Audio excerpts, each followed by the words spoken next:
Me preguntan acerca del sigilo sacramental, es decir, la obligatoriedad de no revelar los pecados que se escuchan en el sacramento de la reconciliación. ¿Está obligado solamente el sacerdote a guardar el sigilo sacramental o también el penitente que se confiesa? ¿Está él también obligado a no revelar lo que le dijo el sacerdote en confesión? ¿Cuál es la verdad y en qué artículo del canon viene?, dice la pregunta.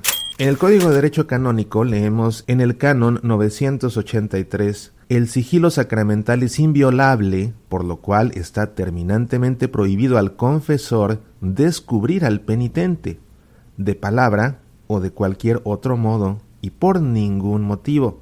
Están obligados también a guardar secreto el intérprete si lo hay, y todos aquellos que de cualquier manera hubieran tenido conocimiento de los pecados por la confesión. Y el canon 984 prescribe que está terminantemente prohibido al confesor hacer uso, con perjuicio del penitente, de los conocimientos adquiridos en la confesión, aunque no haya peligro alguno de revelación.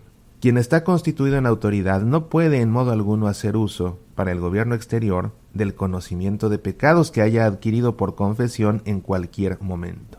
El sigilo sacramental está prescrito para garantizar que la persona que se confiesa tenga la plena confianza, la absoluta seguridad de que puede abrir su corazón al extremo ante el confesor, para que sepa que no debe caer en la tentación de querer ocultar algo por vergüenza o por miedo. No, el penitente que recurre ante el confesor está confesando sus pecados, abriendo su corazón ante un ministro que está actuando en ese momento representando a Cristo.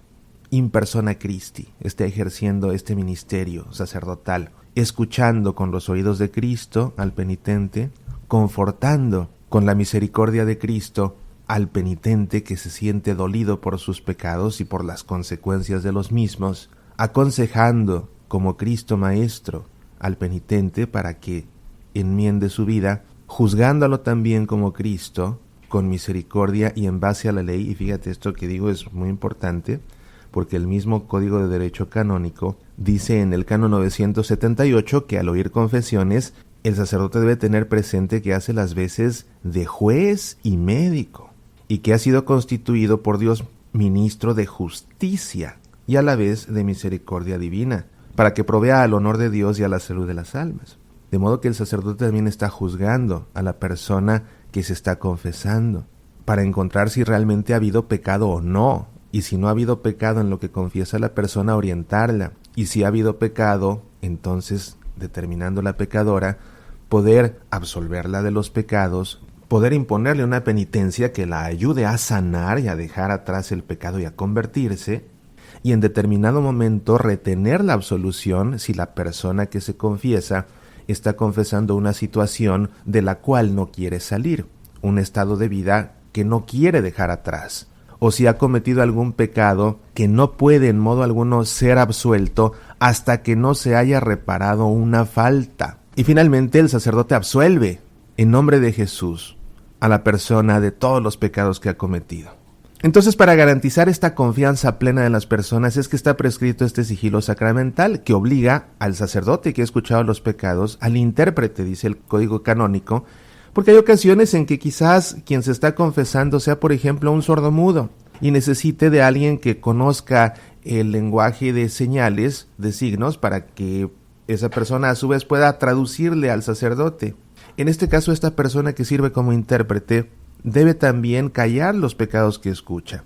Está obligada por este sigilo sacramental. Y lo mismo las personas que por alguna razón accidental escuchan la confesión de alguien. Por ejemplo, hay ocasiones en que hay personas que tienen una voz muy alta, que confiesan los pecados y por más que uno haga por apartarse, por alejarse del confesonario, resulta inevitable escuchar. Uno tiene la obligación en estos casos de apartarse, de alejarse, incluso de taparse los oídos para no escuchar la confesión que hace alguien con una voz alta. Pero si por algún motivo uno alcanza a escuchar algún pecado y fue inevitable, tiene uno también que callarlo. Está uno también obligado por este sigilo sacramental.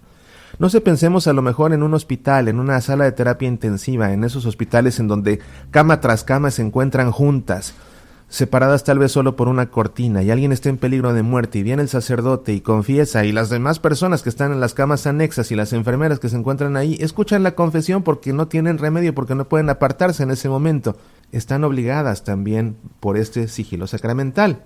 Ahora, el mismo Código de Derecho Canónico, en el Canon 1388, prescribe en el parágrafo 1 que el confesor que viola directamente el sigilo sacramental incurre en excomunión late sentencia reservada a la sede apostólica. Quien lo viola solo indirectamente ha de ser castigado en proporción con la gravedad del delito. Y el parágrafo 2 señala que el intérprete y aquellos otros de los que se trata en el canon que te leí anteriormente, si violan el secreto, deben ser castigados con una pena justa, sin excluir la excomunión. Ahora, en cuanto al penitente mismo, ¿está él obligado a callar lo que escuchó en confesión? Esto realmente obedece más bien a la prudencia. ¿Cuál es el beneficio que puede aportar contar con otros los pecados que uno ya ha confesado y la penitencia que recibió? Si uno va a provocar un mal mayor, si uno va a provocar sufrimiento a alguien, revelando pecados que realmente no tiene ningún bien revelar, pues ¿para qué lo hace? Pero hay ocasiones en que quizás sea necesario. Por ejemplo, si el sacerdote da como penitencia algún acto que ponga en riesgo a la persona, ¿verdad? Por ejemplo, si le recomienda o si le prescribe como penitencia la lectura de un libro contrario a la doctrina de la Iglesia y la persona siente que tiene que ir a pedir orientación a alguien más, a otro sacerdote, tendrá que decir qué fue lo que le dijo el sacerdote para salir de esa duda. O en un determinado momento, si el sacerdote le llega a pedir algo pecaminoso, por ejemplo, de una manera concreta, y es algo que contempla el Código de Derecho Canónico, si el sacerdote en confesión le pide al penitente algún favor que atente contra el sexto mandamiento, el sacerdote debe ser sancionado.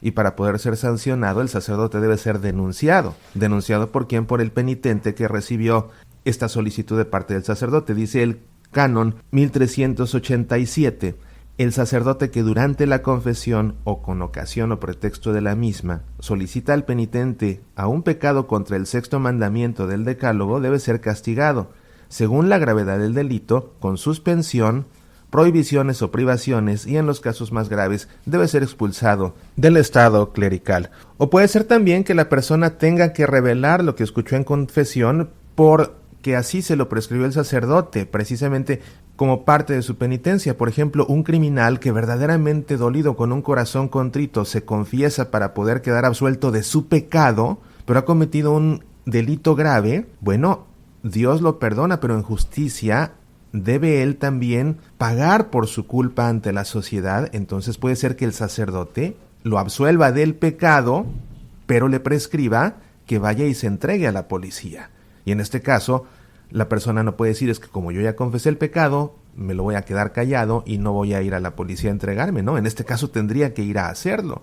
O si para reparar una falta tiene la persona que revelar su pecado, no un delito, pero quizás una falta grave que dañó a alguien de una manera seria, y la única manera de hacer una reparación del daño sea dejando saber que él fue quien provocó el daño para poder entonces repararlo, pues entonces tendrá también que revelar el pecado y revelar que el sacerdote así se lo ordenó. Todo esto se refiere pues al sigilo sacramental que salvaguarda el sacramento de la reconciliación.